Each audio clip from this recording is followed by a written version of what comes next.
utilized, otherwise known.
पण ती म्हणाले की अरे obvious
Mohon izin, admin, boleh saya dimasukin ke breakout 6?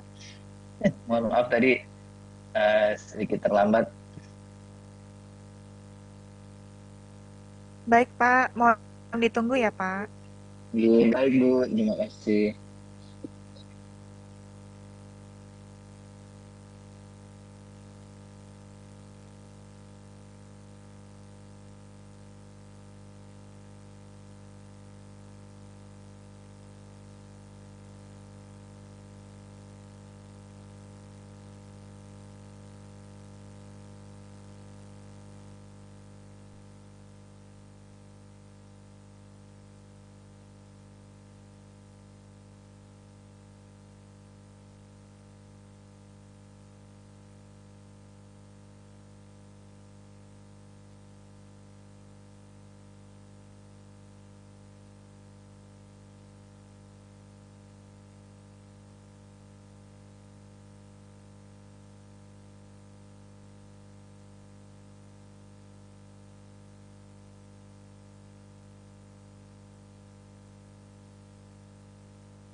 Okay.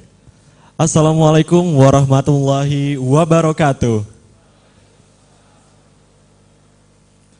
Good morning, ladies and gentlemen. We're delighted to welcome you to today's workshop themed Edge Computing from the Concept to Solution in the Next Generation Networks, a follow-up event from the second Mandalika International Multi-Conference on Science and Engineering 2023. To start with, may we all rise and be one in mind, body, spirit, as we praise and thank to our God for all His graces and blessing overall on this day. My name is Hasbiullah Al-Amin, your Master of Ceremony for today's workshop.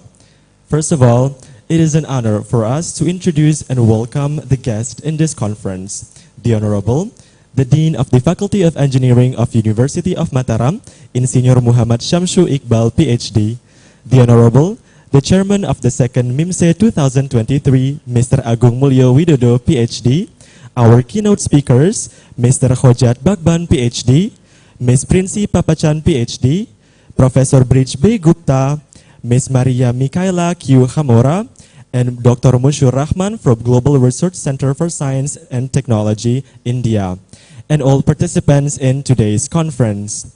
Distinguished guests, faculty members, participants, ladies and gentlemen, for the first agenda, we would like to invite to the stage the Dean of the Faculty of Engineering of the University of Mataram to deliver his welcoming speech and to officially open today's event. Ladies and gentlemen, please welcome Insinyur Muhammad Syamsu Iqbal, PhD.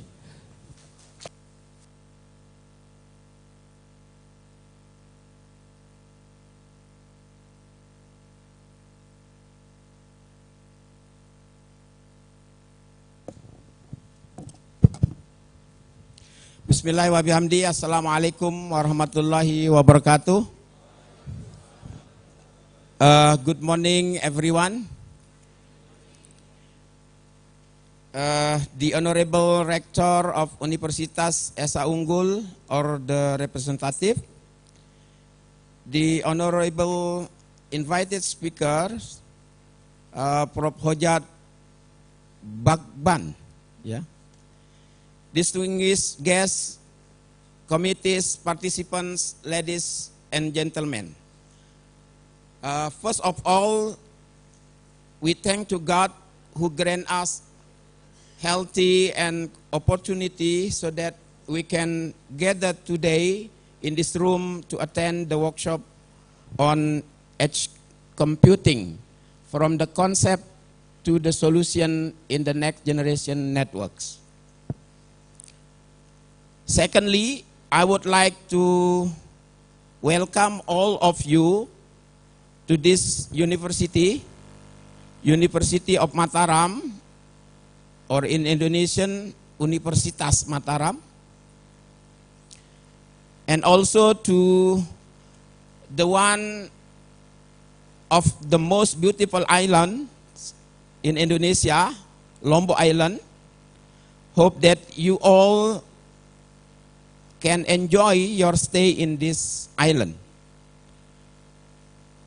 I would also to inform you that this university, Universitas Mataram, has 9 faculties and 1 school of postgraduate program, school of postgraduate. And we have around 34,000 students in our university. And one of the faculties is Faculty of Engineering, and this faculty have around 4,000 students. We have 4,000 students for one faculty, Faculty of Engineering. So it a big number that we should serve. So as you can imagine that we have to give service to all these students. Certainly, I also would like to thank all the committees who has prepared for the workshop, and also the second conference, the second MIMSE conference. the Mandalika International Conference on Science and Engineering, which has been conducting successfully from yesterday until today, and hope that this conference will be closed today, yeah, and hope that all of the participants who coming and also who join from the online can enjoy the conference. Finally, I hope that all participants can join and attend this workshop today until finish, and hope that this workshop will be very beneficial for all of us. And on behalf of the committees and also the Director of University of Mataram and also Rector of Universitas Unggul,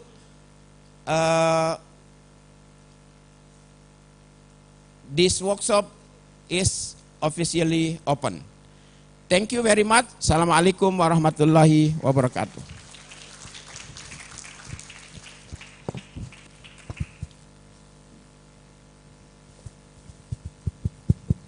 Check.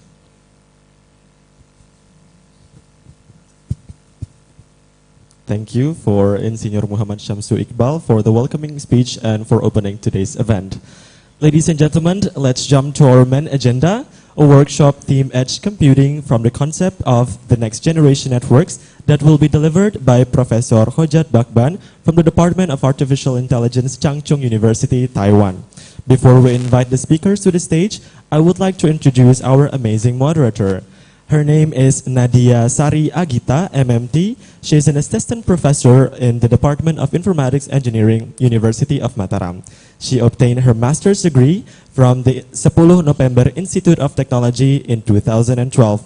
Focusing her research on the enterprise information system, she and her colleagues successfully published a Scopus Index journal called The Design of E-Commerce System to Increase Sales Productivity of Home Industry of Indonesia in 2022. Without further ado, let's welcome our moderator to the stage, Ms. Nadia Sari Agita, MMT.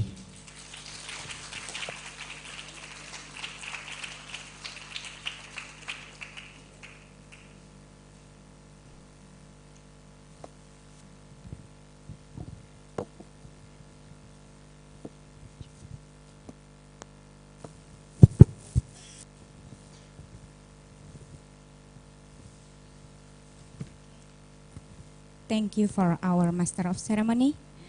Bismillahirrahmanirrahim. Assalamualaikum warahmatullahi wabarakatuh. Good morning, ladies and gentlemen. Welcome to Studium Generale, the second MIMSE Mandalika International Multi-Conference on Science and Engineering. My name is Nadia Sari Agita, and I'm so honored to be here, be your moderator for today's session. Okay, we have truly enlightening and engaging presentation ahead of us, where we will delving into the theme of edge computing from the concept to solution in the next generation networks. Our distinguished speaker, Professor Hojat Bakban, welcome to Lombok, Prof. Maybe you can go to the stage. Okay.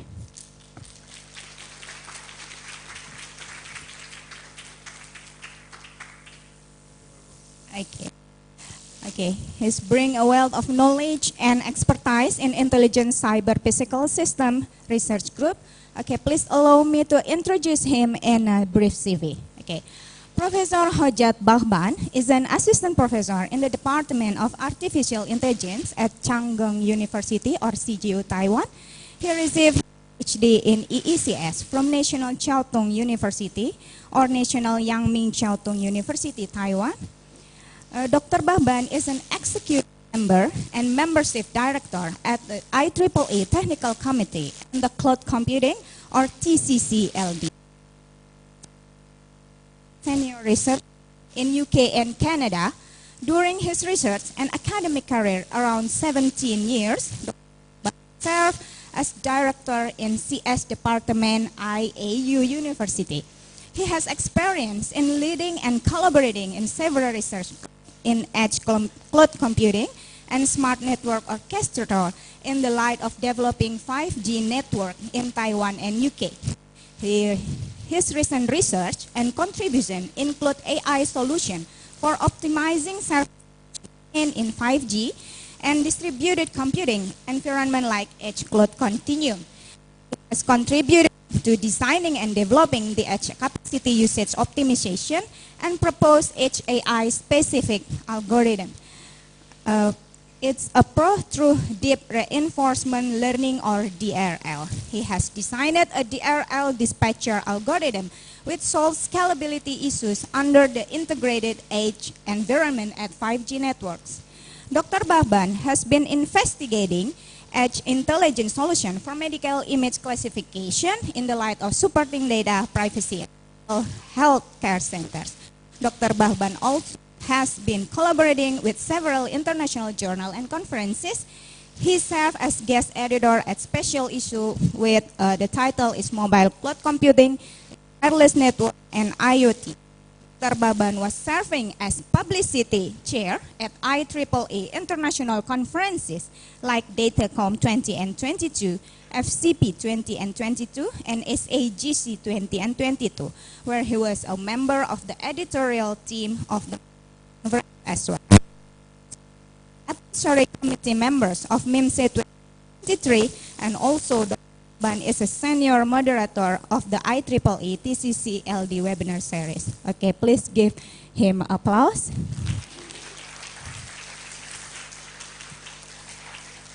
Okay. Before we begin, I would like to take a moment to express our gratitude for the computer science of faculty engineering Universitas Unggul and also for Faculty of Engineering from University of Mataram. Okay, I encourage you all to participate active in this session with your in the Q&A sharing session with your insight and all of that. Because your engagement is crucial for making this valuable research. Okay, without further ado, let's warmly welcome Professor Hojat Bahban to the stage with her presentation.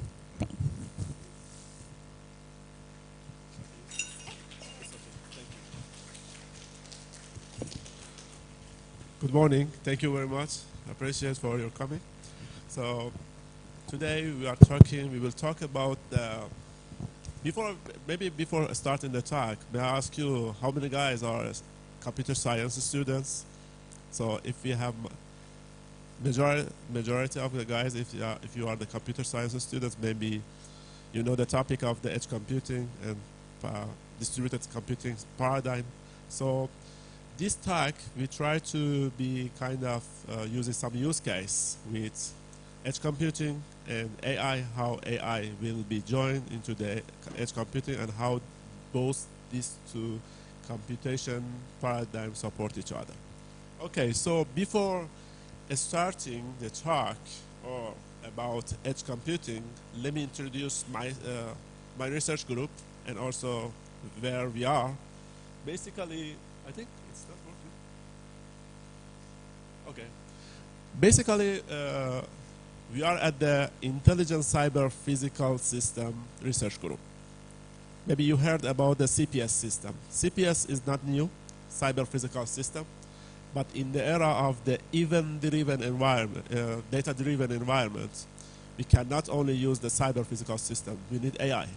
So that's why we have started to work on the Intelligent Cyber Physical System at the Department of the Artificial Intelligence at Unggul University.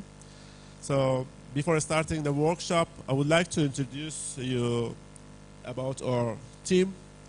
We are not only the pure AI scientists, we are working as applied AI scientists from 5G, cybersecurity, data science, and every computation major which deal with AI, especially this era, maybe by 2023, if I want to tell you, we will have 30 billion AIoT devices. So what should we do? So can we just only trust general computation environment? Okay, let's introduce my department first about our colleagues. So then we will start the workshop specifically in the edge computing concept to solutions from the edge AI points of view. Okay, could you please run this video? Basically, this video is introduced by our dean. He's now in Japan, so now he make the video. He sent his message through the video, and also our assistant also introduced our college and also the program which we have now.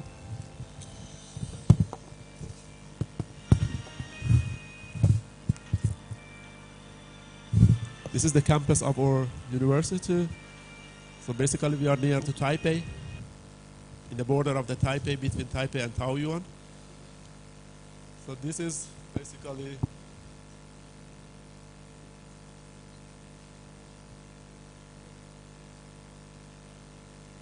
we are there. We are in this area. So could you please run it? Is running? We are in this area. Okay.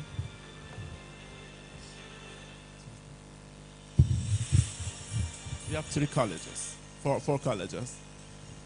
College of Medicine, Engineering, Management, and also Intelligence Computing System. So we are at the College of Intelligence Computing System. University is one of the first colleges in Taiwan devoted to the science and education of artificial intelligence technology.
Located in Taoyuan, Taiwan, the College of Intelligent Computing at Unggul University is one of the first colleges in Taiwan devoted to the science and education of artificial intelligence technology.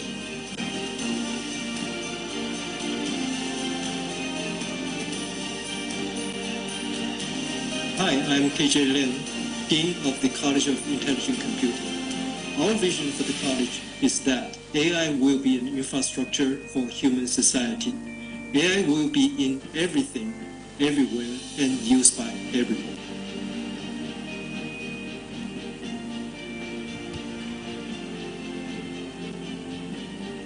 There will be a strong demand in the global job market for AI talents to meet the digital and AI transformation challenge for all industries and human society. And our mission is to build these talents. The AI Master's Program, or AIM, is an all-English 2-year program designed for international students. The AIM program is structured in a 1+1 format, 1 year on-campus study plus 1 year industrial practical training at Taiwanese high-tech companies such as TSMC, MediaTek, and others. AIM students are fully funded for both years with monthly stipend as well as tuition and fees waiver. AIM is the first AI program that allows international students to conduct internships at TSMC to prepare them to work for semiconductor companies worldwide. A majority of our faculty members have international PhD degrees and teaching or research experience, with research interests in AIoT, computer vision, cybersecurity, intelligent agents, deep learning, AI platforms, robots, AI-human cooperation, quantum machine learning, and more. Our college also has a strong group of global affiliated faculty members from the United States, Germany, Poland, Japan, and other countries. To receive a master's degree, students are required to take a total of 35 credits, including 6 required courses, 3 elective courses, and 1 year of practical training.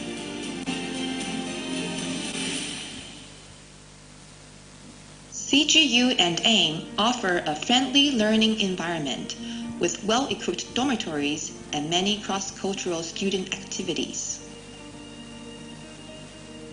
AIM students also have many opportunities to join scientific events like technical seminars, international conferences, local AI community meetings, and professional competitions.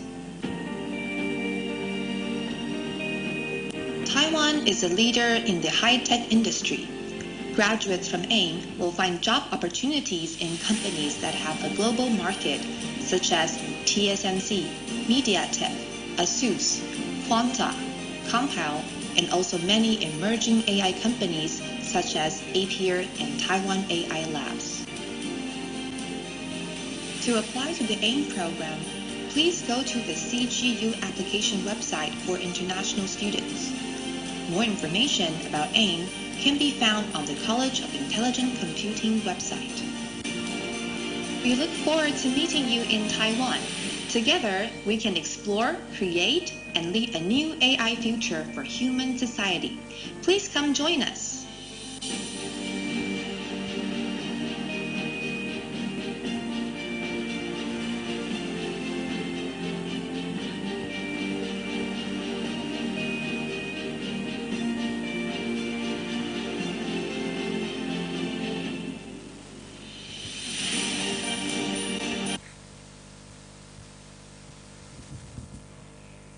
Our workshop. Basically, before going to the details of the edge, let me see these diagrams, which you can see here. So it shows that by 2023, as I mentioned before, we will have 30 billion AIoT devices. Of course, you heard about the IoT devices, right? You know, all you guys know IoT devices, from the smartwatch, from your washing machines, from your TV, or some smart devices at your cars, all are IoT devices. But how come it will be enabled by AI computation? So it will be tough, right? So it will be challenging. So if we have 30 billion devices without any facilities, without any support from the distributed computation systems. So maybe let's think about that. I think, how many guys have used cloud? How many guys? I'm sure all of you, if you have Gmail, you use cloud. I'm totally sure. We use cloud every day because we use a Google Drive. Okay, imagine that the system that you have, for example, you design a system at your company or at your lab, for example, for the connected cars. So imagine that your cars will be deployed by some AI processor.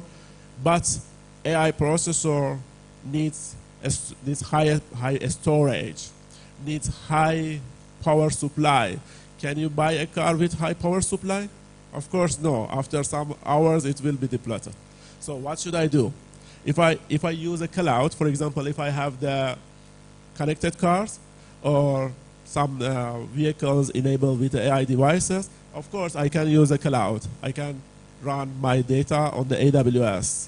But if your data, for example, if your decision system is AI is high latency sensitive. Is, for example, it requires, for example, to send the data to the cloud. So it needs more millisecond. Millisecond is not good in this use case. So we need to reduce it. And also, if you use if the times is not important for us, but we need to cost a lot for the energy because you need to pass your data on the cloud. So then, if your system need to predict some of the road traffic, or no, some to show you, okay, is there any car over there or not? But you will face with the road fatalities. So we cannot use the cloud everywhere. But here I'm not telling you cloud is not good. Cloud is good based on its use case, okay? So let's see another use case. For example, healthcare, a smart healthcare system. Basically, we are dealing with much more use case related to the healthcare, for example, telemedicine or volumetric media delivery in the future. So we will have that one. So, but if you want to use that using the cloud, we will face with a latency. Okay, so there is in the edge computing, basically in the computation system paradigm, if I want to tell you from 2000s until now, the new generations of the computer system paradigm is edge green computing, edge cloud computing, edge computing. Okay, what is the edge? What is fog? Basically, if you see these diagrams, so we will have the cloud, which is a central server around the world, but it is not close to your data. The data, the source of data, is your IoT devices, the smartwatch. It's the source of data. So, I have a question. So, can you check for example, your blood pressure through your smartwatch? Okay, so could you tell me how it calculates the blood pressure? Of course, it uses sensors. But how? Where is the processors? We cannot have, exactly, we can get the data through the sensors, but we need to, for example, to do some processing. That processor cannot be on the cloud, only on the cloud. So sometimes we use our laptop, or sometimes we use our tablet. But imagine this way, if you have your own data center at your backpack, and then going to some places with your family, but you have your own data center. You can start and running your code. So that's the case, that we are on the edge. The edge is a kind of computations, a distributed computation paradigm between the cloud, but not close to the cloud. It is cloud to the user. It is cloud to the data. So that's why we bring the data center at your home. It's possible. So you will have the data. You will have the data center at your home. Is it enough? Every day we're doing some much more AI tasks. For example, the guys who are studying the Bachelor of Computer Science or Electrical Engineering or some related majors as information system. So if you see, you are working with the data mining, you are working with the AI, some AI computation processing, AI algorithms. Okay, I need power. I need computation power. So, okay, on the edge I can, but edge and only edge computing is not enough for the AI computation. You need to teach it. It's like the bare metal hardware that you need to train it. You need to make so many functionalities at the edge. So that's why we say edge and AI, they are connected to each other in this era to make a low latency environment and also provide high efficiency for the traffic load. Basically, AI provides you a smart decision making at the edge. Okay, of course it can run on the cloud, but now we are at the edge. So, to be honest, edge and cloud are edge and AI are two different fields. So we cannot say they are dependent on each other. They can complement each other. Okay, so let's go to the details. if I want to have a smart computing system at my lab or at my company, or if you start some new startup in your company, so you want to have the smart computing systems, it's the case to have the edge artificial intelligence. I think recently most of our colleagues, they works on the edge AI, or sometimes you are working with bunch of data processing. And yesterday in the conference, I saw the nice paper who were working on the YOLO and IoT. So it was interesting. So you are into the AI and edge. Okay, so imagine that you have high data. So let's provide your micro data center. So what is edge artificial intelligence? Basically, I reviewed several papers, and our colleagues reviewed several papers about the AI and distributed computing system, but we have different terminologies: edge artificial intelligence, edge intelligence, and intelligent edge. They are the same? No. Basically, today, we want to study each one and discuss where we need to use edge intelligence, where we need to use edge AI, intelligence edge or edge intelligence, and when. Basically, when we talk about the AI, we need to come up with these two ideas. We need to find our research and engineering pathway. Either we are in this pathway or in this pathway. Okay, let's start from the edge intelligence. What we mean edge intelligence? Have you worked on several image processing application, face detection? Right. Or some applications, for example, for medical AI, for example, skin cancer detections, or iris, or some iris detection. So all of these applications are a kind of image processing enabled AI. Okay, so that applications requires high computation resources.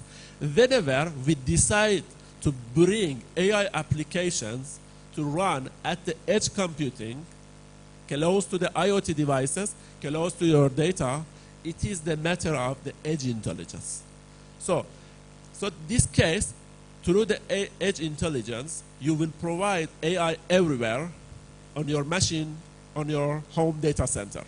So, for example, here in one of our last projects, I think 6 months back, we provide a test bed at CGU. This test bed was basically the idea of the skin cancer detections. The colleagues who are into the image processing, it is not new, but if you want to have the skin cancer detections, you need to have high data set. Of course, we have the high data set, large of data set, but where we need to run it, you can run it on the cloud. Just rent Amazon Web Service, but with your student card, you will use the free version. It's okay. So, but I have the data privacy. You know, whenever we use the medical data, you need to fill a lot of form. You need to follow lots of bureaucracy to support, to make a guarantee that my data is secure. I don't unfold it because it's the data related to the patients. Okay, so I cannot use the cloud. So that's why sometimes we say, oh, it's possible we use the cloud. But because of the data privacy, we need to have the data at your home. When I say it's not at my home, at my lab, okay? So we provide a testbed. Basically, if you look at here, for example, if you're familiar with Microsoft Azure, so you can provide your edge devices, okay? One edge here, one edge node over there. So we split the data and run the data on different edge. Why I run difference on different edge? Why? Because I'm into this. I'm dealing with several medical healthcare system. Okay, but each hospital, they are not sharing the data to me. This is very important. Even though if you are from the same family hospital, each hospital has their own data privacy. For example, if I am the patient, if I go to this hospital and register, okay, it means that I trust this hospital. So why this hospital needs to share my data to other hospital? So this is the case. This is the case because that's why each hospital has the short limited data, but they want to do some kind of predictions like skin cancer detection, skin cancer predictions for different skin. So in this case, they federate their environment, but in a non-cooperative way. They don't share their data, but on each part, we run the AI algorithms. We run AI algorithms here. Then we share our model, no data. We share our model. So in this case, that's good. So that's why we provide the edge at our lab, at our research center. How? I will tell you about the solution. So basically here, in terms of the software developing, how to do it, so basically every software developing languages is possible here. But for example, there are several edge platforms, several orchestrators. You can use the Kubernetes. You can use, for example, open source Mono. Okay, but now it's kind of out of the scope because we are not into now we are not talking about the network orchestrator. We are talking about how we can bring the AI at my edge. So, for example, here, how to provide that one? Have you heard this? How many guys are the master student here? Undergraduate student? Okay. So here, the guys who have studied the artificial intelligence, advanced artificial intelligence, maybe you heard about, of course you heard about the federated learning. Through the federated learning, we provide this use case. We validate this case. Okay, so you use the federated learning. So here we are running on the short limited data. We are doing some training on the short limited data. But the data science expert, if we have short limited of data, is it enough? Of course it's not enough, okay? So, but we compensate each other. I have the data, I train my model here, I have the small AI model, and then I have a small AI model, and then I have another colleagues, another team, another hospital have a small model with different size. But here we aggregate through the federated learning and then sharing our data. Then you receive the trained AI model without knowing the details of the data. But the security guys, maybe they can hack the system. But no, we try to do much more security on the federated learning. We need to optimize our algorithms here. Okay, let's go to the edge intelligence edge. Okay, so is it good that I have the AI platform, I have the edge devices? Okay, but is it enough? No. If you just go to the market and buy the edge devices and run your algorithms there, it's not enough because this is just a bare metal server. I need to bring several cloud functionality on the edge. Otherwise, your edge computing is not AI enabled. For example, load balancing in the network, in the computer network, you have the load balancing, okay? But in the bare metal hardware of the edge computing, it is not supposed to be load balancer. It doesn't have any functionality of the load balancer. So this is the matter of the intelligence edge. When we talked about the intelligence edge, you want to make brain for your AI. Sorry, for your edge devices. So it's like a baby that you want to teach it. You want to teach, for example, doing this, this is good, this is bad. Okay, so now on the edge, for example, you want to provide how to offload. For example, you have several edge devices and also you have several IoT devices. Okay, so my IoT devices, for example, my smartwatch, it sends the request to the edge devices through the access points, through the Wi-Fi, but it wants to process. My edge devices does not have enough power. Okay, enough computation power. Where and when should I offload the data to other machine to run?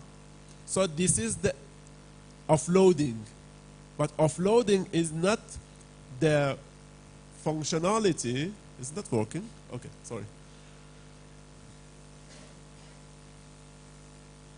Yeah, offloading is not only the edge functionality, it's a cloud functionality on the distributed systems. So we need to provide that one. Okay, look at it here. For example, you can see, if you look at here, you will have, imagine that you have several edge devices. You will have enough several, for example, you have, for example, Jetson NVIDIA, or maybe Raspberry Pi.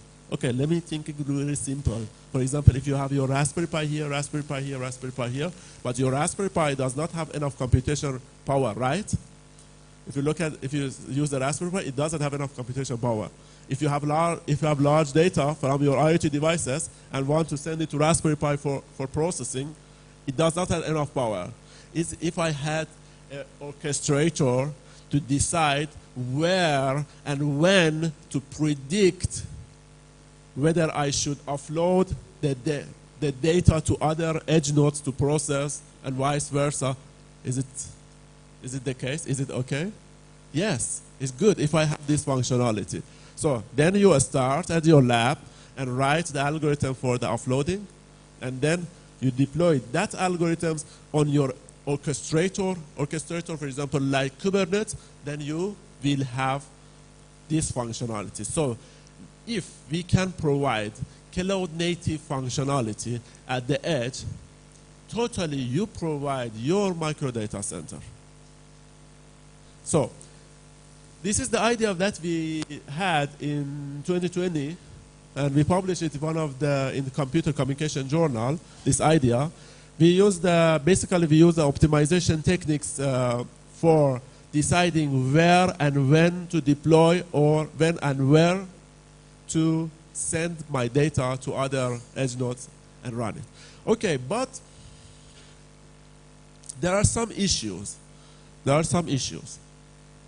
you know the scalability issue in the cloud? In the cloud, we don't have a scalability issue. For example, if I start my own company in the cloud service company, for example, we are working with Google. They are not facing with the scalability. For example, if their resources are, for example, full, that they buy the new resources and deploy. But if you buy the edge devices, but for example, here, if you buy the edge devices, so can you scale it up? Can you increase one more resource on this one? Can you increase the RAM size? No, it is the embedded system. Before going to the details, let me show you how I can make my edge devices, edge box at my home. Okay, basically NVIDIA provide devices at the Jetson NVIDIA. For example, if you Google Jetson NVIDIA Nano, so it is basically the price is about, for example, 300 USD. Okay, and with different price based on the capability, but with only 300 USD, you can have your own micro data center. But you need to provide the cloud functionality here, but you cannot increase the memory size. That's why we need offloading functionality to predict where to offload. So we will go to this part, but before that, let me show you, whenever we talk about the intelligence edge and edge intelligence, totally we will form the edge AI. Okay, so imagine one use case. I want to tell you just one use case. For example, in Lombok Island, you have several lampposts in the street, right? So what's the use of your lamppost? It is just for lighting, right? It is just for lighting. But do you know that you can develop a smart lamppost at your city, and that one will be your computational resources and support several AI tasks? So basically, this is one of the use case of the edge AI, which we developed it in Taiwan, and also then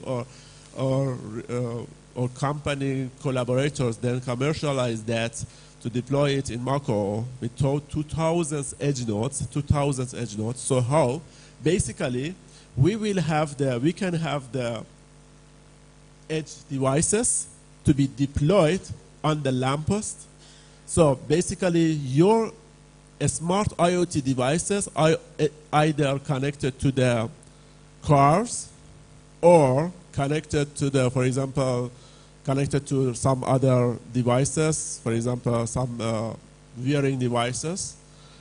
So they need the processors, okay? So they are running here, for example, motorcycle or a scooter or vehicles.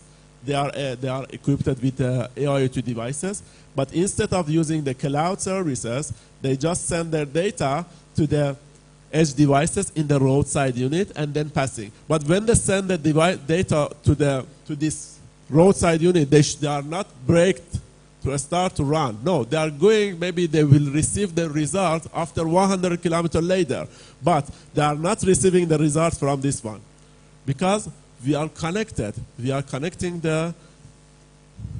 all the edge devices together. Then that's why I need the offloading. I need the offloading functionality. So this one, we can provide a trustworthy cloud service. So the data is belong to you, okay? But the data is secure. You don't use the cloud services, but you have your own edge. So it is good for the smart cities. A smart city use case is not new use case. A smart city is very old. This city, basically on the smart cities, I think it is more than 10 years that we use the smart city use case. But we need to elaborate the smart cities use case. For example, on different functionality, like for example, in the edge environment, we can have, for example, this idea. Yeah, this idea is quite new and also very, very, very useful. So it is not only for the police stations. It is only for the city governor, for using the city governor to, for example, to use some AI tasks, so to provide so many, for example, for billing, for so many services, for predictions, for the road fatalities system. So for all the use cases, so you can use this one. So that's why we call it a smart lamppost. So that's why we have the resources. We have lots of resources in the roadside unit, so we can use the smart lamppost as our resources. Okay, maybe it can be a good startup. Okay, let's see now where we are. Now we are at the edge. We have the training at the edge. We reduce the latency. We provide the pervasive resources, and then we reduce the data bottleneck because we are not using the cloud. And finally, we can move toward the next generation's networking. How many guys know about the students? How many guys know about the next generation's network?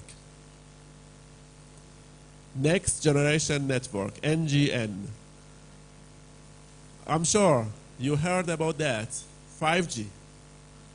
But 5G, 2 years later, it's not new, okay? That's why we say next generation network. Every year, we are thinking about next generations of the network. Now we are thinking about the 6G. What 6G should be look like, okay? So that's why this part of devices and also idea paved the way for the next network generations. Okay, so for example, here you will have the robots, you will have your moving robots. For example, your robots can be deployed with AI enabled edge devices, for example, your train, and you will have your devices to be secure and trustworthy.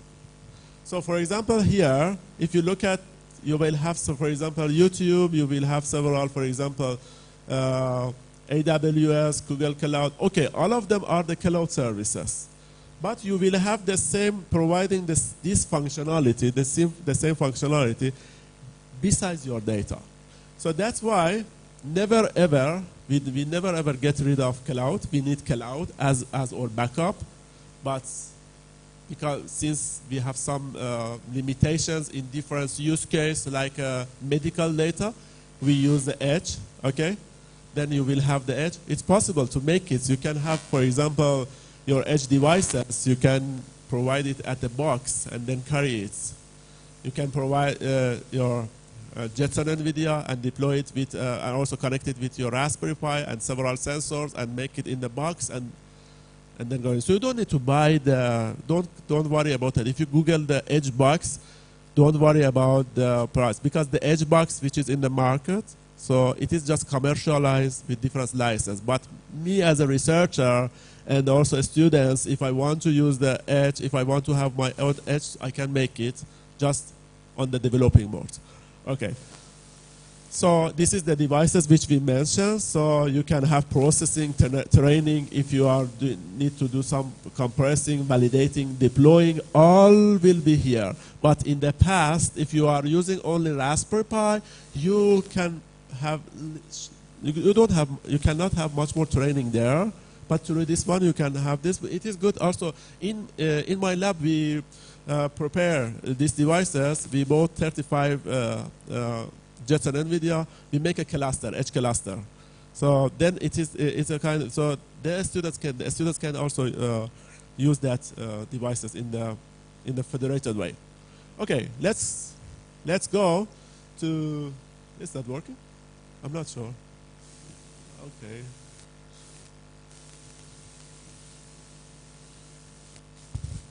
Okay, I need to be here. Okay, I need to close that one. Okay. Any question? Now we are going to discuss how to provide one of the AI functionality at the edge.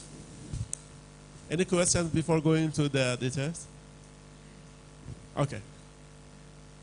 Because we will have the Q&A, but this one will be little specific on the use case of the AIoT and also in the multi-domain edge environment.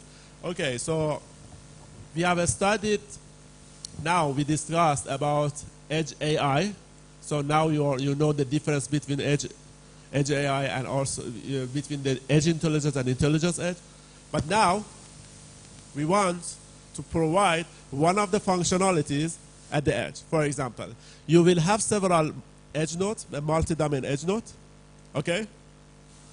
So you will provided by several IoT devices. You will provided by a connected edge nodes, okay, in a federated way. But you want to decide when and where should I offload my data there. Okay. We have the we are dealing with data-driven environment. What I mean data-driven environment? Yeah, they know. They have most of us studied the data mining, right? Okay. With the data-driven environment, you will face with lots of data, and also the data are not coming to the system in the dedicated, for example, pattern. For example, it is not based, maybe it is not only based on the normal distribution, so you cannot predict when when other data is coming. It's not predictable, okay? And sometimes we don't have enough data set. Okay, sometimes we don't have enough data set. So what should I do if I have lots of data from my IoT devices as a request? So when and where should I deploy? Should I process the data? Okay. So look at this use case. Now you will have lots of IoT devices. You have several edge nodes. Now, the idea is when I don't have enough data, because before our talk, we were with our colleagues, we just talk about the data. Sometimes we have high data set. Sometimes we don't have data set. For example, here we faced with the data. We didn't have enough data from the telecom, because telecom, they don't share their data to us. For example, can you ask for example, the Indonesia telecom, for example, ask them to give you their log file of the request. They don't provide you because it's a matter of commercial issue. And also, if they provide you, also maybe, for example, me as a user say, why do you share the source of data? That's why whenever we don't have enough data, it's good to use reinforcement learning. In the reinforcement learning, it doesn't need much more data set. But we need to prove is it okay, should I use the reinforcement learning? Basically, whenever we talk about a reinforcement learning, we need to show whether my system can be modeled as a Markov decision process. In the Markov decision process, we are not depends on the history of the system. So you are in your state and you are just moving toward the next state, okay? In the Markov decision process environment, when I say you are agent, okay? You are the process as an agent, okay? So you look at the environment, you observing the environment, okay?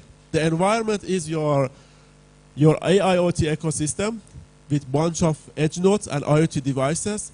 You just need to see what is my environment look like, and you need to get all the environment. For example, whenever you are traveling to a location, you want to know the location, you want to know the environment, you get all the data, right?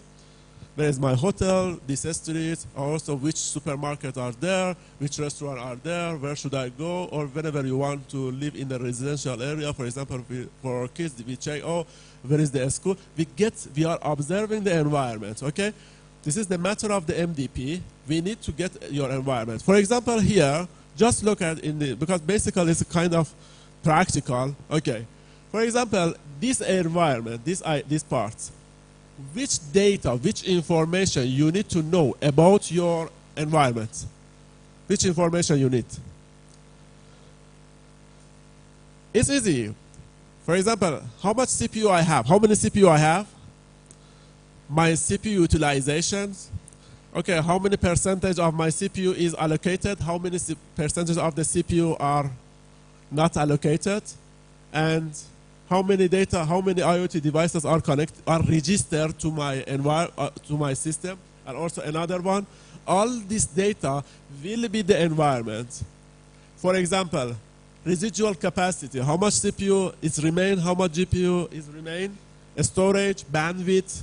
Okay, all I need. Basically, whenever you want to make the brain for your edge, you need to make it, you need to provide it with a bunch of data, right? If you don't provide all the data here, yes, you can have the brain, but that brain is not smart enough. If you allocate more time to make your environment very comprehensive, so then you can apply your actions. Okay, so the reinforcement learning is not difficult. It is just, we identify where we need to just identify our environment and our action. The reinforcement learning is look like that. I look at this environment, then based on this data, I take the action. You have at your home, maybe you interested to buy the smart vacuum cleaner.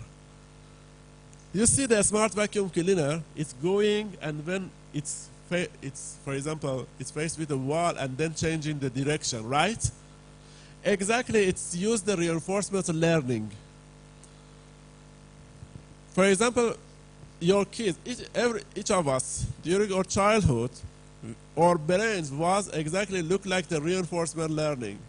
We start walking, we fall down, and then but whenever we fell down, we don't use that stairs again. We choose another path, right? So that's why in here, we want to decide when and where to offload my data. Where and when I should run my tasks. So it's okay. So I need to get the data from your environment, okay? Then I need to check, okay, what is the functions? Okay, I have a question. Vacuum cleaner, what's the objective of vacuum cleaner? Cleaning. Yeah, okay, yeah. So you buy the vacuum cleaner which do the cleaning best, right? If it doesn't do the cleaning, cleaning well, so you say, okay, get rid of that one, buy another one, right? So basically this is the objective function. This is the objective.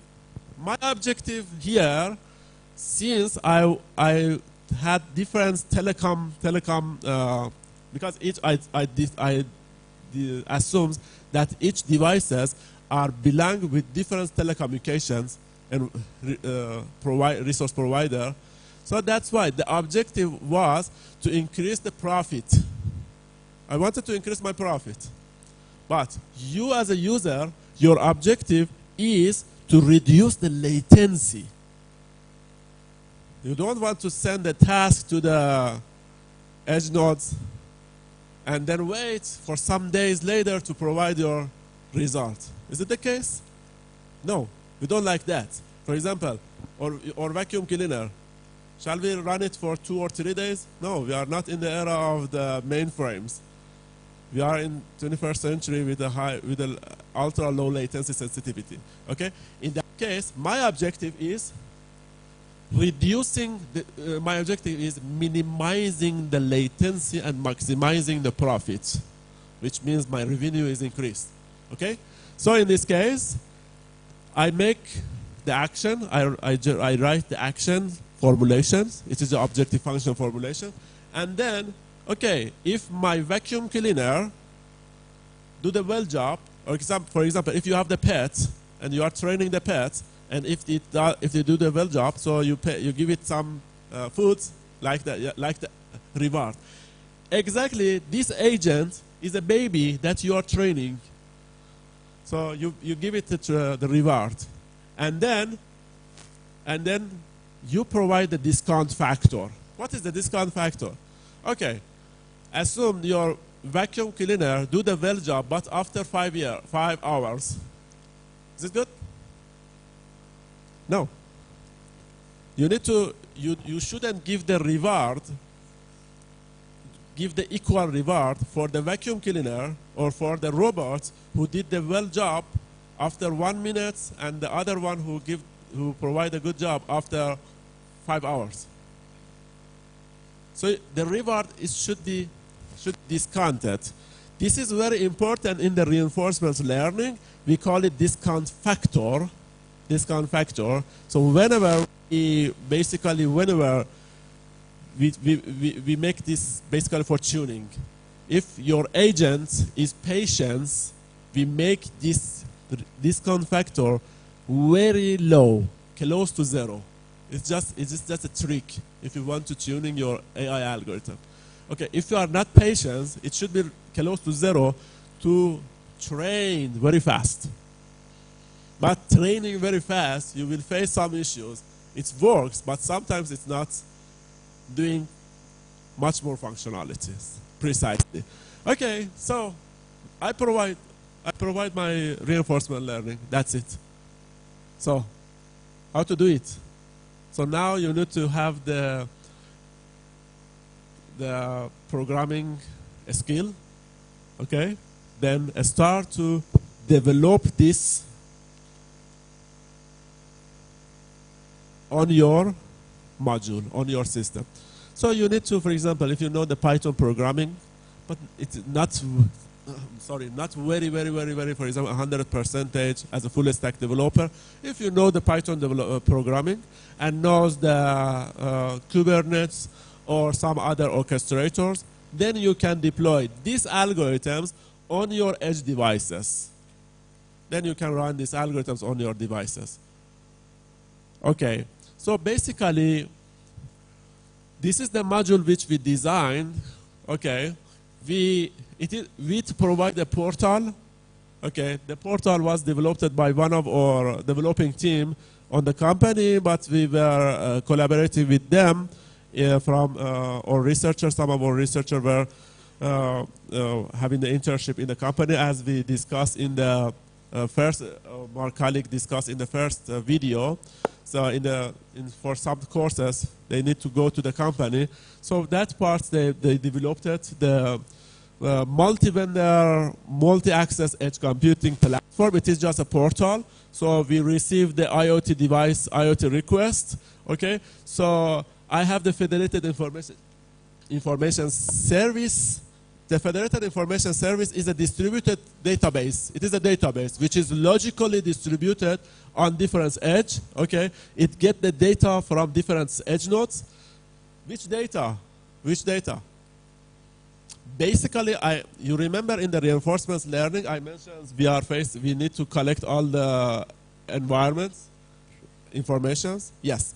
For that data, we need a database to collect, to save all the data. Then we have the edge monitoring system. Okay, for the friends who are interested to work practically, you need to have Prometheus. Prometheus is one of the tools that you can query the state of your environment, even though how much resources you use, how much bandwidth I use in my system, how much CPUs is available. Okay, so it query, and then we did edge clustering. Edge clustering is not related to the or reinforcement learning algorithm, but imagine that I have thousands IoT devices. Imagine I have 20,000 lampposts. Okay, so now you want to search, where should I deploy my task? Where should I run my data? So it is just a matter of searching, right? So imagine that your for loop, if for example, you write a for loop, okay, but your for loop, for example, the upper bound is 1 million. So the complexity is big O-N, okay? In that case, you need to search a lot. So we cluster or edge in different clusters. For example, we categorize our edge devices based on their available resources. High available resources in the class 1, medium available resources in class 2. So now we have 3 category. So the search space is only 3 compared to 1,000 or 20,000. That's it. Okay? So. I'm sorry, Doctor. You have 5 minutes left. You have 5 minutes left. Okay, I will finish it fast. Sure, thank you. Okay. So now, okay. Yeah, so now we run the AI algorithms, reinforcement learning algorithms here, and through the edge monitoring get the data, and here edge clustering running offline. So, but my prediction is online. We are not doing the offline predictions. It is online predictions.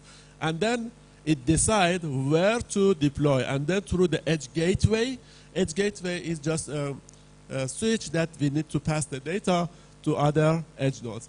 So yeah, the formulations, I will share the slides to Dr. Harry. I will share the slides here so we can share this to friends if they would like. And the data here is there, and also the paper, the resources is also available. For example, the paper resources are also available there if you want to read, and you can ping me if you have any question. Yeah, so about the actor critic algorithms, I just put it here. So if you want to study the actor critic, so we use the actor critic, which is one of the AI algorithms, reinforcement learning algorithms that we use here. And for training, since we don't have enough time, I cannot discuss the training and hyperparameter tuning. And yeah, here we try the validations with federation size, with different federation size. For example, federation size, I mean with different number of edge nodes. And yeah, this is our test bed. This is our edge in exactly onboard edge. So then if you have any question, we will discuss the details.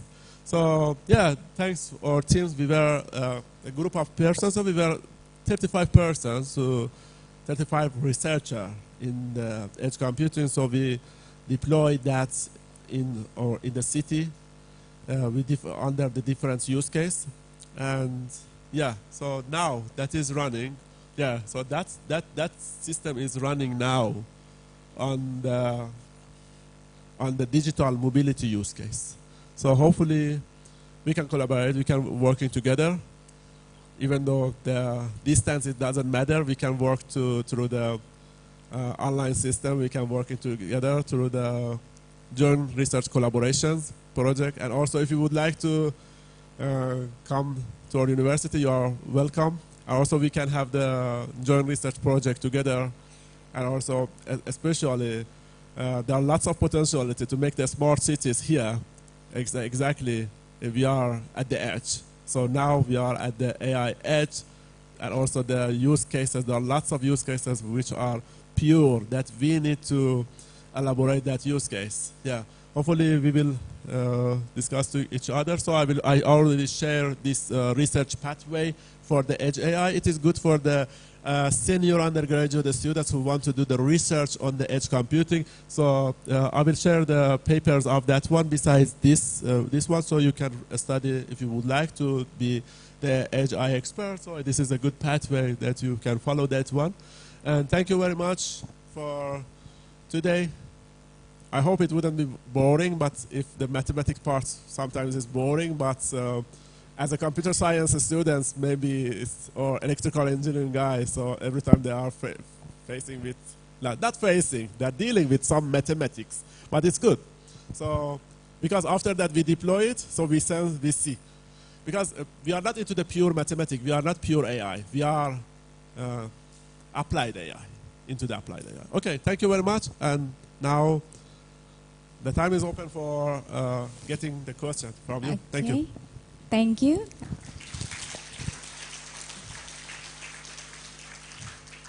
If you have any question, just you can check this QR code. You are just we are answering you very fast, and also you can ping me through this email, so we can collaborate on. Thank you. Okay, thank you for your insightful presentation, Dr. Bahban. Okay, now we are entering the question and answer session, a crucial part for today, and you have the opportunity to engage directly with our esteemed speaker. Please, in this session, I would like to encourage you to participate actively by posing a truthful question, of course related to the topic, and please kindly raise your hand, and our event staff will provide you with a microphone. Please also state your name and your affiliation before you asking your question. Maybe we can start this Q&A session. We will divide it into two sessions, maybe in 15 minutes. Session 1 or first session is for 3 questions, and also for session 2. Okay, we let go to start the question and answer. Okay, please kindly raise your hand who would like to asking the first question, please. Okay. I speak loudly if you need the microphone. Please, okay. Please, the committee's help for the microphone.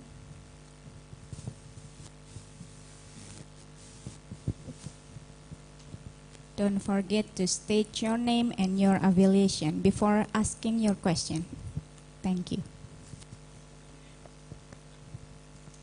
Check. All right. Assalamualaikum warahmatullahi wabarakatuh.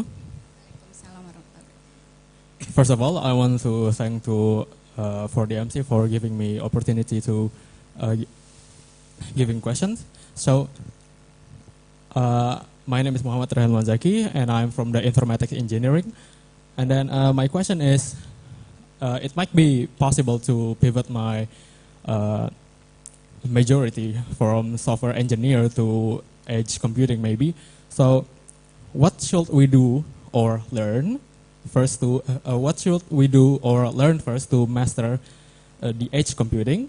And is it really possible to learn edge computing independently? Thank you.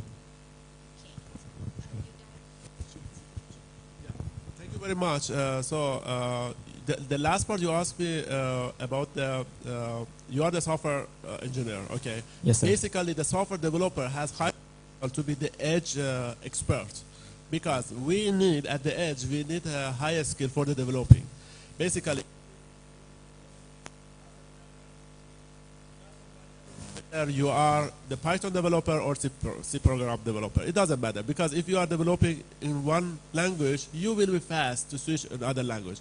But it is easy. So basically, the things which you need to learn, you need to know the cloud, okay, because in the edge, it's based with which part of the edge we want to target. Basically, in the edge, mostly we are dealing with the orchestrators, okay? The orchestrators like Kubernetes is good. If you, basically the Kubernetes is in the high rank, which is open source, and many of the people use it. Before that, currently I use the OpenStack. But OpenStack is when we want to have our edge in the larger scale, like this room, this amphitheater. Sometimes, for example, in Bristol, so we had a big room like that. So our edge devices was there because our use case was very big. But for the IoT devices, I suggest using the Kubernetes. It's free and use, and then for as a software developing, can develop your algorithms there. So I suggest you just review a distributed computing system, starting from the cloud computing, because for the edge we need to have the knowledge of the cloud, and then it's good software engineering. Yeah. Okay, thank you. Thank you.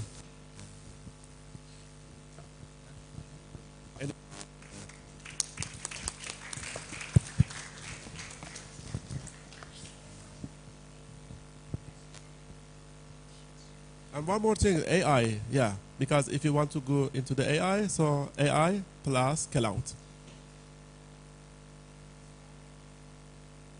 Yeah, we have the question.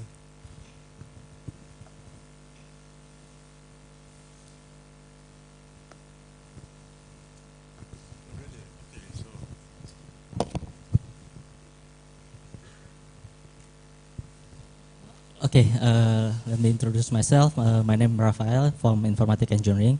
I have really interest with this edge computing about. I know that we have difficult. What is that? Many difficult things in Indonesia to build. And the environment of edge computing. What I want to know is compared to Taiwan, Indonesia, especially in West Nusa Tenggara, has many things to catch up the implements of AI edge computing. So how to start the research about edge computing, and then is the hardware is the same with the IoT hardware or any dedicated hardware for edge computing only? Yeah, basically, first of all, if you want to start your edge research and development, first of all, we need to find your use case. Okay, what's your use case is about? For example, is your use case is the healthcare use case, edge AI, for example, medical edge AI, for example, a smart lamppost. Okay, based on your use case, we need to find which problem that we are facing with that use case.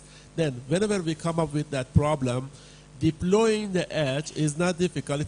That part is more engineering, is not much more research, because in the research part we take our use case, we need to see which use case we are dealing with, what's our problem, and then following that problem, identified problem and use case, we need to implement. Okay, in the engineering side, for example, if you are only in the IoT environment, okay, for example, in the smart lamppost systems, whenever I discuss, so that one,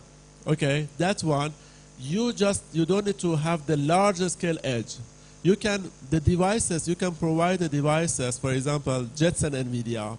Or if your edge is very low scale, you have very short computation, you can only use your Raspberry Pi. But Raspberry Pi is not enough for the medium size use case. Yeah. So if you want to collaborate with us, you are welcome. So we can working together. So we have our own testbed, so you can use our own testbed. We can share, and also providing it at your lab if you want to, so even though provide it here. You can, for example, provide buying one Jetson NVIDIA and then deploying your algorithm, running your algorithms there. It is the embedded devices, so you don't need to install your Linux. It is Linux embedded. I think in Raspberry Pi we don't use it because That one is a computer, is a developing board computer. Yeah, so also we have the TIP program in Taiwan. So every year we have the TIP program is for the undergraduate students who want to enjoy 3 or 4 months with a stipend in Taiwan. So you can apply there. You can come to Taiwan and working in our lab for 3 or 4 months based on the stipends, and then that experience can be good as well. If you want to provide this in your lab, it's easy. So just find your use case. I repeat it again. Just find your use case, make your problem, and then buy only, for example, you don't need to buy much more. Only one developing board is enough. Yeah. To deploy. One more question. What about we have in Indonesia? We have many difficulties about build media infrastructure. So in Indonesia, we have many cliffs, many swamps. So it will be impossible for everything built with fiber optic media transmission. Is it possible if we use this edge computing in low bandwidth or low latency? Basically, the fiber optics, the fiber loop is it deployed in all the islands? The fiber in the backbone. If the fiber is not deployed on the backbone, you can consider a small cell. In the small cell, you don't need high bandwidth. You don't need you don't need high energy consumptions and also high power. Why? Because it is the small cell, so the lampposts are close to each other, the edge devices are close to each other, so it doesn't need the high transmission rate. Okay, but if you have the big cell, so you need to have the large transmission for bandwidth. Yeah, but in the start, I suggest you starting from the smaller scale use case. If it is the same use case, but scale it down, and then develop it in the prototype. For example, in one edge node, okay, and then for different edge nodes, try to provide virtual edge nodes. If it is working, then prototype that one. So it will be your startup. If it will be continuing the same way, it will be your startup. Okay, thank you. You will be billionaire. Okay. Okay, the next one. If you have any questions. Yeah, starting from the very, don't start from the big and larger scale use case. The same use case, for example, a smart lamppost. Consider one lamppost at first. Check. Thank you very much. Let me introduce myself. My name is Dimas Maulana Rizky from Informatics Engineering. So I have a question for first. In Edge AI, what is the security side of Edge AI in real life? Because considering that future vulnerabilities in the world of cybersecurity are very large, and the amount of sensitive data storage in the Edge AI system. Because I heard that I mentioned you say that security issues earlier. So how is it implemented in Edge AI? Maybe there are people out just there hacking the system Edge AI. So I'm curious, how safe is this system? Thank you so much. Yeah, thank you. It's a very good question. Basically, whenever we say the security, basically we say, oh, cloud has some security privacy issues, so I bring my data beside my, but it's not enough, right? Yes. Because maybe some guy is hacking the devices, okay? Basically, in this case, whenever you prototype, whenever you want to commercialize your use case, okay, you can provide, basically, if your company is a smaller scale, as a SMEs company, you can, after you try and validate your use case on your developing board, you can buy the EdgeBox devices. Okay, the EdgeBox devices is expensive, it's 3K USD. Okay, but if it is the real project, for example, for the city governor, or for example, for some smart factory, they provide some license, okay, some security license on that one. Because we need, for example, this for the security, if some people hack my devices, before that I need to check with some network domain experts. Okay, for example, firewall should be set up, but we don't need to buy the firewall, we don't need to buy the device. We use the SDN, software developing network. In the software developing network, we provide every functions through the virtual network function, through the VNF, virtual network function, which is part of the network function virtualization. So let's first, at your lab, at your research, so try to provide the firewall, the security measurements through the virtualizations. Okay, you don't need to buy the devices, but since if you want to make it commercialized, okay, you need to buy the license or directly check with developers, the providers, the edge provider, to provide you the edge box with the license. In Taiwan, one of my colleagues, so they are working on the licensing, to provide the license on the edge. Yeah, thank you. Yeah, security is very important, guys. Not only the data privacy, security. If someone is hacking. Thank you. Thank you so much. Any question?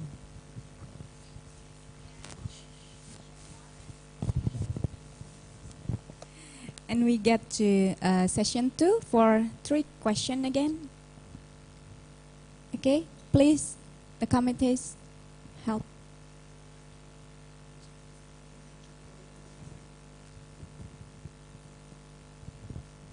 Cek. Thank you. Assalamualaikum warahmatullahi wabarakatuh. Hello everyone, my name is Deti Yulewati. I am from Informatic Engineering in Faculty University of Mataram.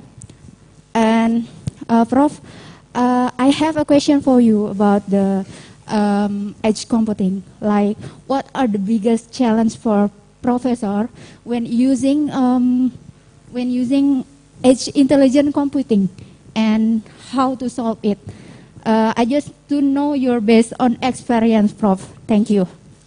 Thank you very much for your question. So yeah, we have lots of challenges. Do you mean the research challenge or the engineering challenge? Basically, from the research point of view, we face a lot of challenge. Whether my research problem, okay, because whenever we write a research problem, we need to make sure whether this research problem is really a problem in the real use case or not. For example, we have several papers in the energy efficiency. Okay, energy efficiency, for example, on the research allocation. But how many of them are answering the real problems? Okay, first. And on the second hand, whenever I have the real problem, I formulate this. Another challenge, don't be afraid, okay? Don't be afraid. Another challenge is on the engineering which we face.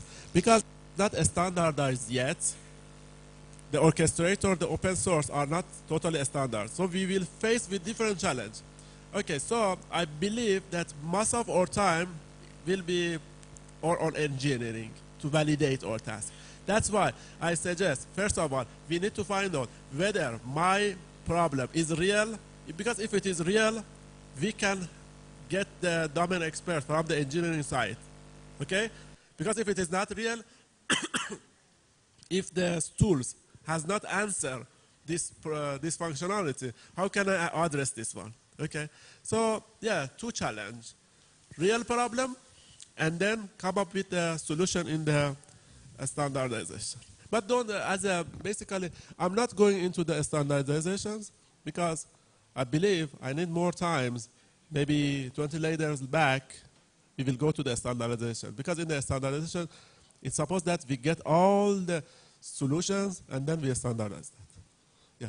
So it's the problem, new solutions.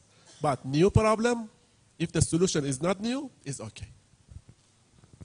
Thank you. I hope I answered this question. Okay, next question. Next question, please. So I will take it.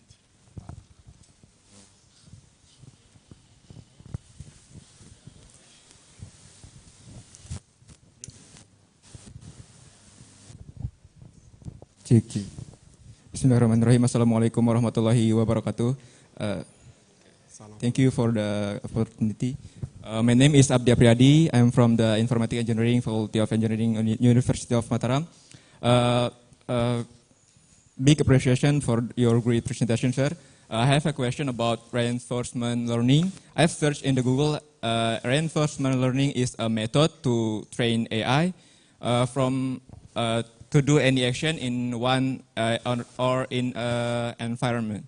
So I have a question about what is the next action from the AI if the current action get reward, and what is the next action if the current action get punishment?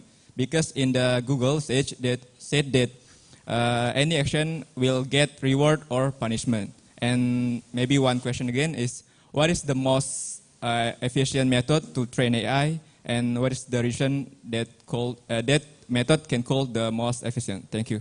Yeah, thank you very much for this question. Basically, here we use the Bellman-Force equations. Basically, you mentioned what is the next actions. If I receive the good reward, okay, if I receive the penalty, okay. In both of the it needs to go to the next stage, right? So we use the Bellman, for example, we use the Bellman-Force equation. To do the Bellman-Force equations, it provides the discount factor, okay. Based on the discount factor, okay, it goes to the next stage. But every stage, for example, the third stage, the fourth stage, the 10th stage, the discount factor is increasing. Okay, so basically, to go to the next stage, we need to find which state I have.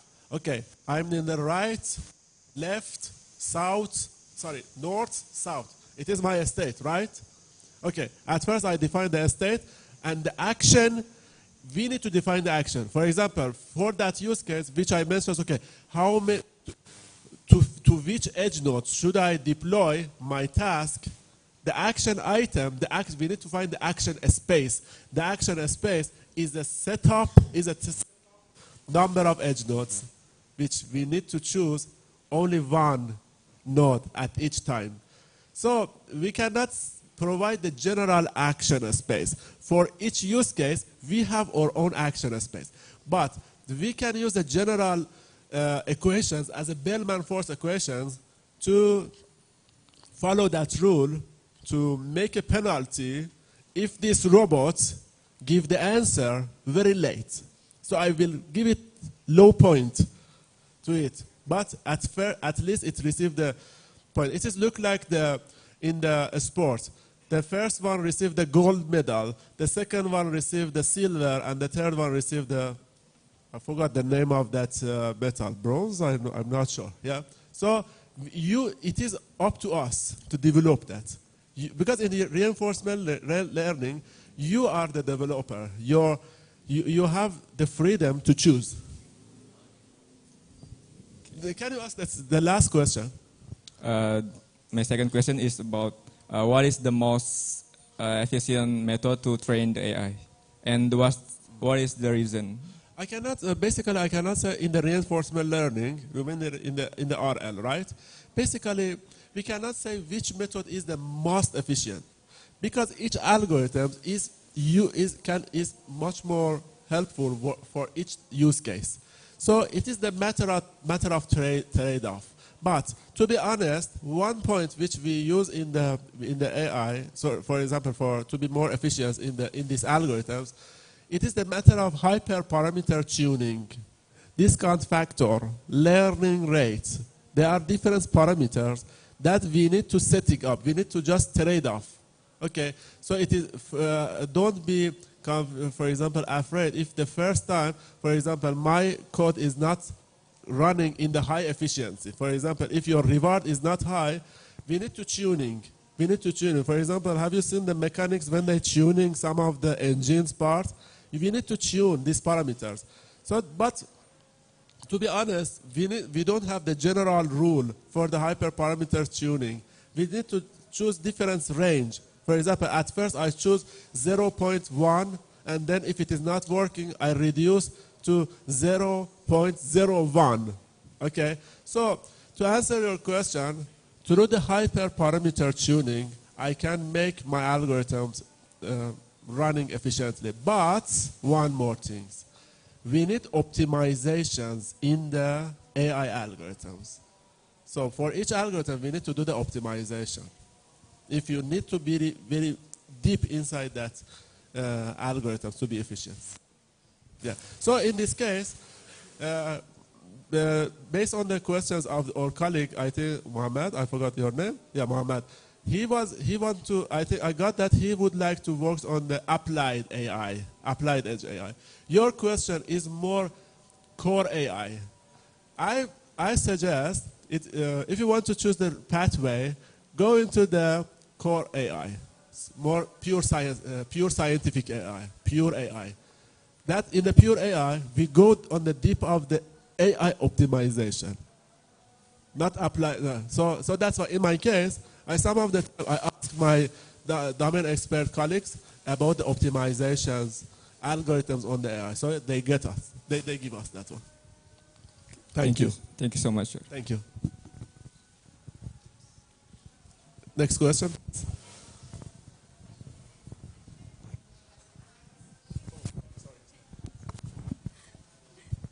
Thank you for your insightful enlightening in Q&A session, Professor Bakban. Please give him applause.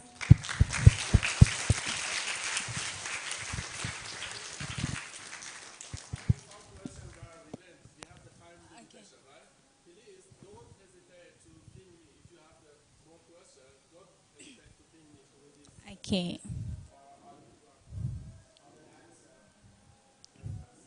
Okay, thank you very much. Okay.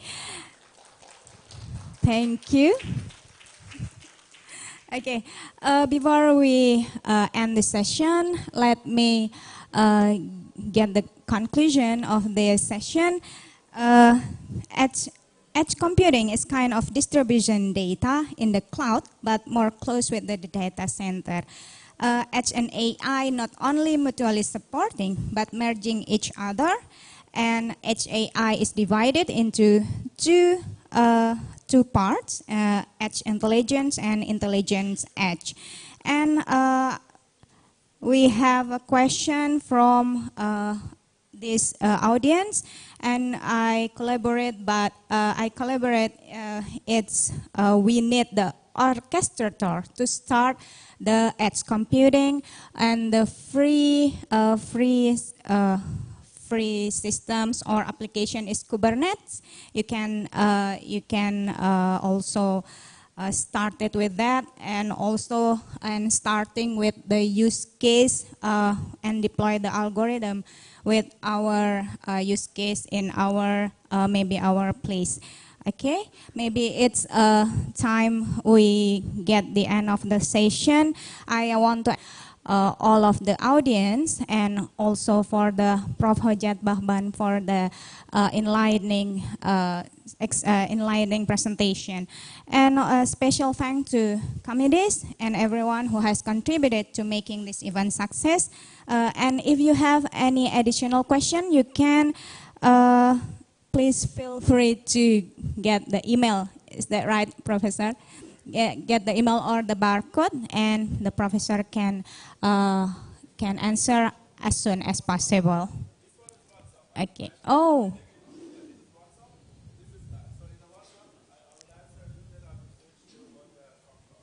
Okay. It's so interesting. If you have a curiosity about edge computing, you can scan the barcode. Okay, until we make it again and in next enlightening gathering, thank you and have a wonderful day. I return it to the MC. Thank you, Professor.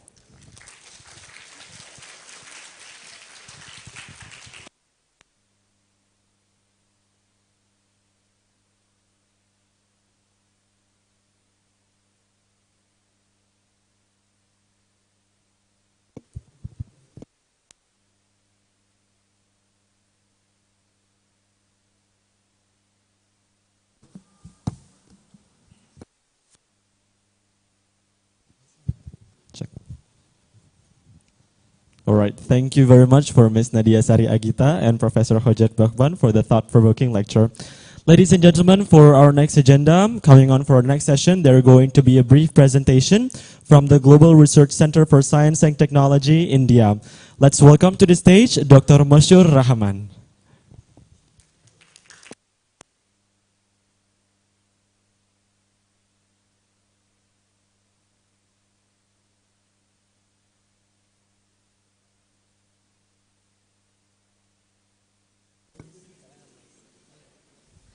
Hello. Sorry, I'm not going to take more time. I can feel that all of you are hungry. So it's almost 12:15. So it's our lunch time. So I am going to finish all my presentations and my story try to finish within 15 minutes. So today I am going to talk about the Knowledge City, Kolkata.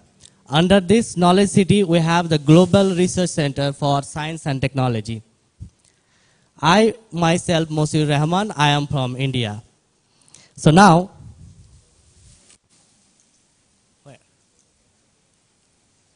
where is the remote?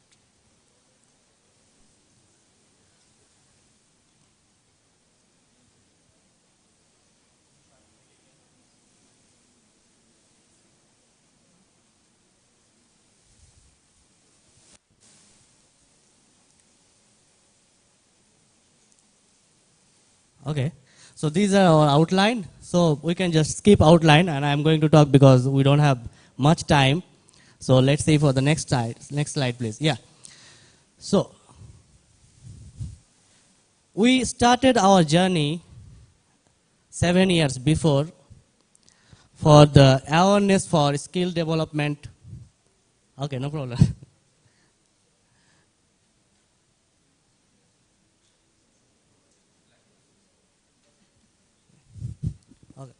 Skill development and social work.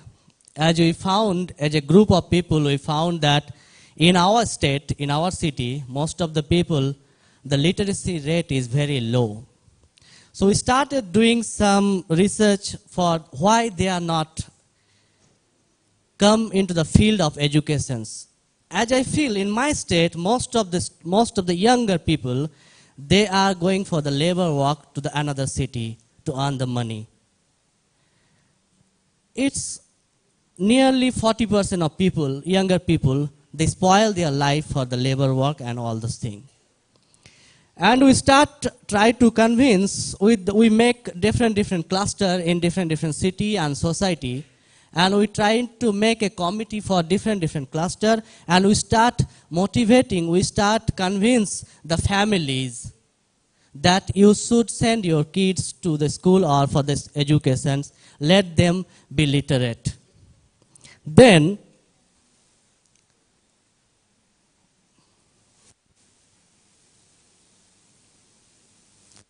okay, so like this way we start like blood donation campaign, then the mass rally with the people and with the different city.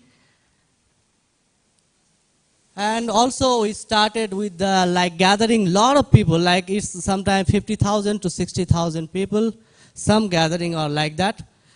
Then finally in 2021, we inaugurate our center, the first hospital and research center, Matri Southern Medical Hospital and Research Center. In that day, we have more than 200,000 gathering in one field in the 40 acres of land. And we convince the people, we motivate the people that you must need, this is the area, you can see the 40 acres of land, and this is whole planning. As I didn't get time to make the video and all those things as I was in Taiwan and busy with the conference. So hopefully next time I will show you the video and all. And we also don't have time today.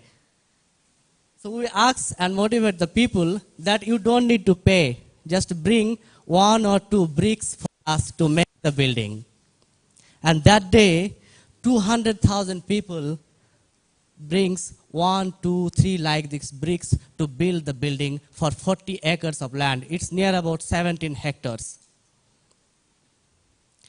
And that day, we feel, yes, we are doing. We can do it.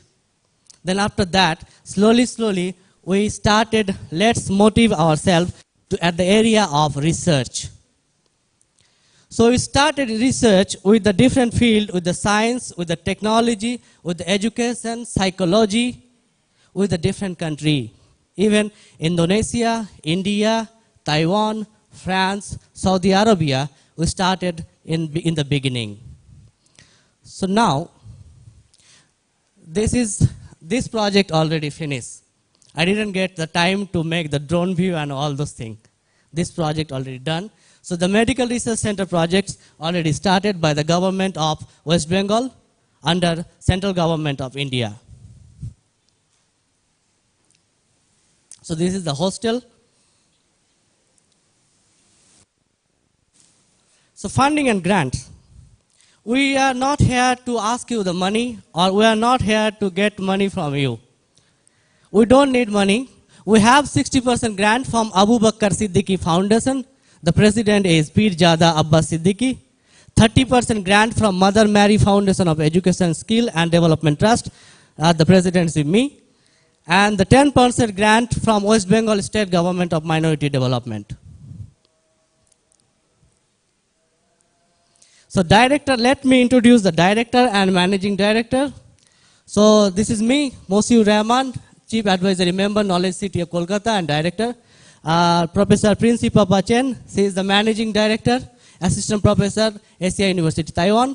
And Dr. Noor Nihar Begum, she is the Assistant Professor in AIMS, is one of the top medical institute in India. Today she cannot join, unfortunately she cannot join due to her busy schedule. So now, as I told that we are not here to ask you for money or funding or grant. Our main motive is to do the collaboration and research with different countries, different societies, and different levels. So we have collaborative all over the world. This is Dr. Gausul Azam Khan from King Faisal University, Al-Aqsa, Saudi Arabia. Dr. Farooq Azam Sheikh, Biomedical Engineering Center for National Dila Research Scientific. It's the University of Lille, France. Dr. Hajat Bhagwan, you already hear is just before he gave a talk, Department of AI, Changung University, Taiwan. Dr. Abdul Matin, Assistant Professor, Department of International Relations, Jadavpur University, and also Department of Politics, Coach Bihar University. Dr. Agung Mulya Widido, our Chairman, Assistant Professor, Head of the Department of Computer Science, ESA Unggul University, Indonesia. Dr. Totok Ruki Bianto, today he told he might come, but he cannot come today. The Head of the Department of Physics and Engineering, Institute Technology, Sepulu, November, Surabaya, Indonesia. Maria Micaela Kuilang Hamora, Department of Psychology from Xavier University, from Philippines. Dr. Aminul Haq, Assistant Professor, Department of Business Administration, Aligarh Muslim University, India. Now, we are going to introduce our new journal that our editor-in-chief, Agung Mulya Widido, as I told that we are concentrating on the research. So there is a movie in India, like in this movie, there is a dialogue, we want entertainment, but we don't want this. We want research, and research. I hope all of you understand, and we have to do it. So now, the editor board, Dr. Hajat Bhagwan, Dr. Princy Papachen, Mosiur Rahman, Dr. Sri Raku Bandana, Jain University, Dr. Nobi Susati Dio Adi, he is from Marine Research Center, Ministry of Marine Affairs and Fisheries, Indonesia, and also Dr. Heri Wijayanto.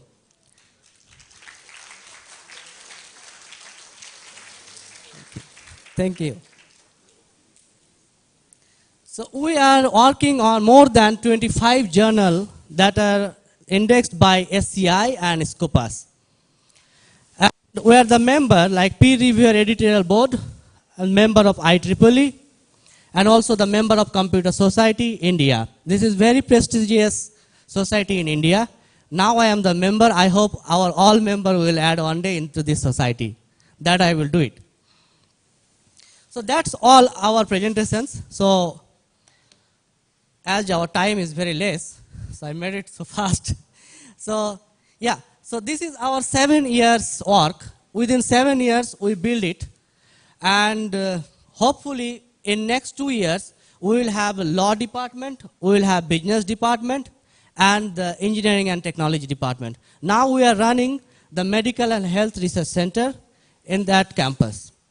So it's a big project. So I hope, I need your prayer, you just remember me, remember us in your prayer.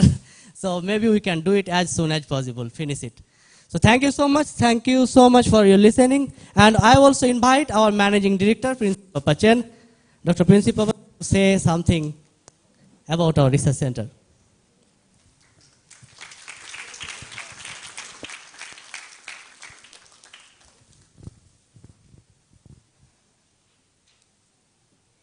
Thank you, Monsieur, and thank you, everybody. I'm very honored to be given this role as managing director. So when Monsieur pitched this idea to me, it seemed really incredibly to be, oh wow, this is something that can be made possible. So like yesterday we were talking to another professor and he said, this is a dream that we think of, but you have been able to make it a reality. So he talked about the knowledge city, so I'm just going to talk about the Global Research Center for Science and Technology. So what is it about? It's about getting the best and brightest minds all together so that we can find solutions for our complex challenges that we are facing. So which is why we need your ideas, your collaboration, and that is why we have come here to talk about this center. So this is a very first day we are actually officially inaugurating the center, and we are very proud to do it in front of all of you. So thank you, everybody. And thank you. Thank you so much, Princey. And also, we are thankful to Mataram University and Unggul University that they gave us this opportunity to inaugurate our research center.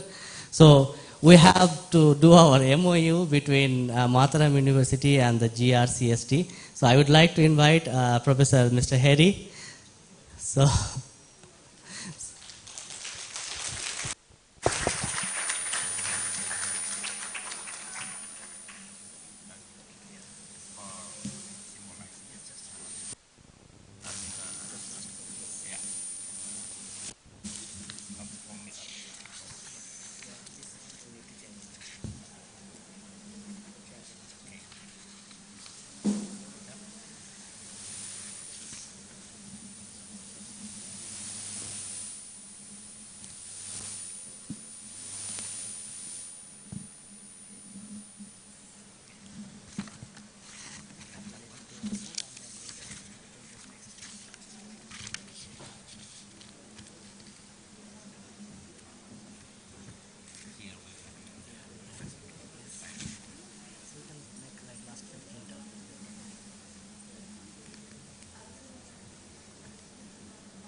Thank you so much, and I'm going to finish my session, so you can have your lunch.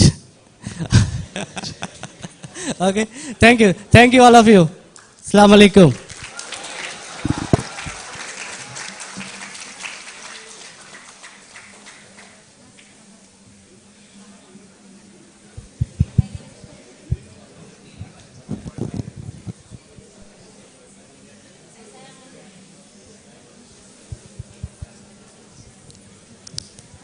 All right, thank you very much for Dr. Moshur Rahman for the information, also the inauguration for the GSRCC India.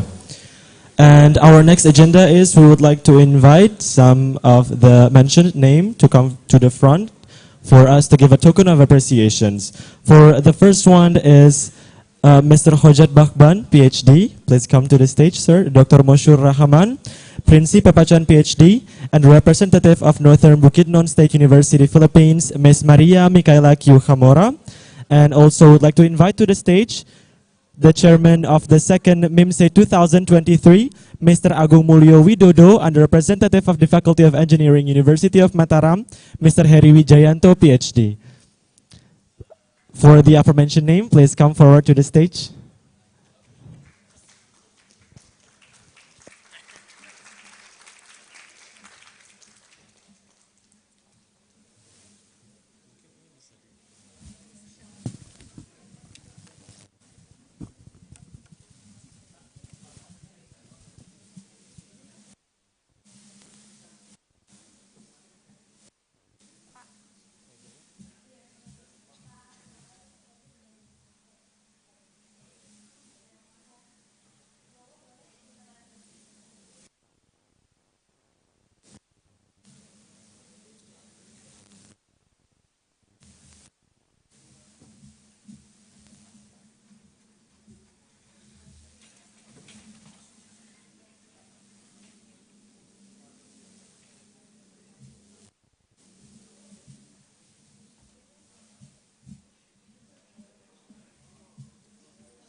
Tim komite dari SA Unggul kami persilahkan untuk naik ke panggung.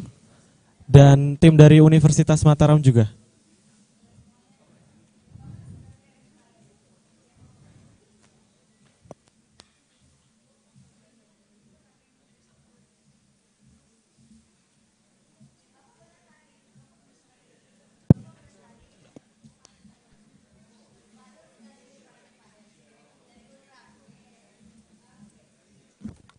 Check.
Halo. Halo. Assalamualaikum warahmatullahi wabarakatuh. Yes. Thanks to my honorable director of Mataram University and the dean of engineering faculty and the head of the program study in the engineering faculty environment, and all of the committee from Unggul and from Mataram and from the other university as co-host in this event. And Alhamdulillah, after we conduct the series of the second MIMC 2023 event, yes, this is now we can finish. Check. And I am as the chairman of the second MIMC 2020, chairman of the second MIMC 2023, by saying Alhamdulillah, I close this event. Thank you very much.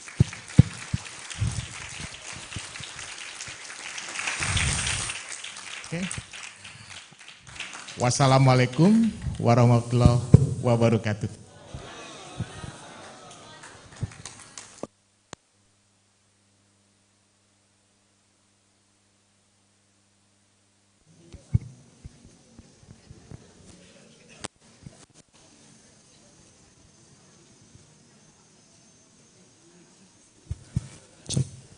Thank you very much for Mr. Agung Mulyo Widodo, PhD, for officially closing our international conference for this year's. Ladies and gentlemen, that is all for our agenda today's.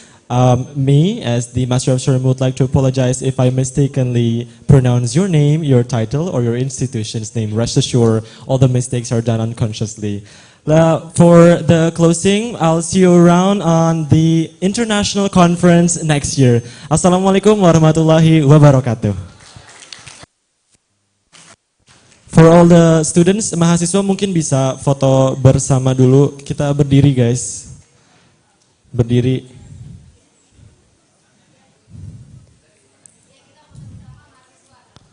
Halo mahasiswa, handphonenya kita berdiri dulu, guys. Terima kasih.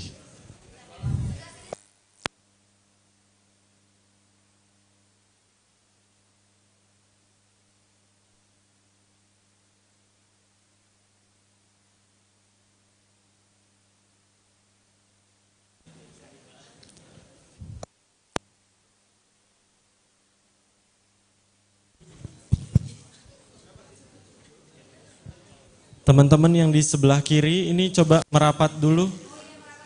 Merapat ke tengah semuanya. Yang sebelah kanan juga, merapat guys, ke tengah.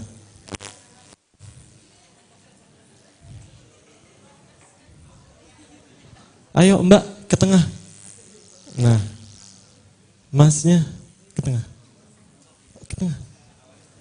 Oke.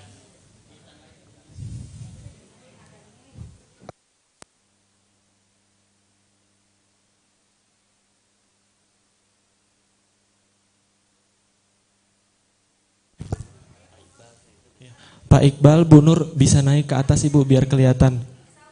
Pak Rafael juga bisa naik ke atas Bapak. Bapak naik ke atas biar kelihatan. Oh iya oke, nggak apa-apa.